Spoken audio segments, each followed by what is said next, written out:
2024 সালের জুলাই অভ্যুত্থানের জেরে ক্ষমতাচ্যুত হওয়ার পর ভারতে নির্বাসিত থাকা সাবেক প্রধানমন্ত্রী শেখ হাসিনা খুব তাড়াতাড়ি বাংলাদেশে ফিরবেন বলে দাবি করেছেন। হিন্দুস্তান টাইমসকে দেওয়া এক বিশেষ সাক্ষাৎকারে আওয়ামী লীগ নেত্রী নিজেই এই চাঞ্চল্যকর ঘোষণা দিয়েছেন, যা প্রতিবেশী দুই দেশের রাজনীতিতে নতুন সমীকরণ তৈরি করছে। সাক্ষাৎকারে শেখ হাসিনা বলেন, তাঁর দেশে ফিরে আসার বিষয়টি কোনো নির্দিষ্ট তারিখ বা সময়ের উপর নির্ভর করছে না, তবে বাংলাদেশে একটি গণতান্ত্রিক পরিবেশ নিশ্চিত করা, মত প্রকাশের স্বাধীনতা এবং আইনের শাসন পুনঃপ্রতিষ্ঠার লক্ষ্যে তাদের কাজ অব্যাহত রয়েছে।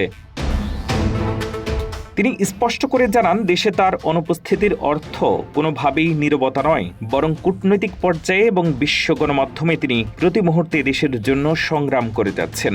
বাংলাদেশে বর্তমানে বিএনপি সরকারের আমলে ভারত বিরোধী সুর বৃদ্ধি প্রসঙ্গে শেখ হাসিনা বলেন, মুক্তিযুদ্ধ বিরোধী এবং আদর্শগতভাবে দেউলিয়া গোষ্ঠীগুলো ভারতকে রাজনৈতিক হাতিয়ার হিসেবে ব্যবহার করছে। তার বিরোধীরা আওয়ামী লীগের বিরুদ্ধে ভারতের কাছে নথি স্বীকার করার যে অভিযোগ তোলে, তার একটিও বর্তমান অন্তর্বর্তীকালীন সরকার বা বিএনপি প্রমাণ করতে পারেনি।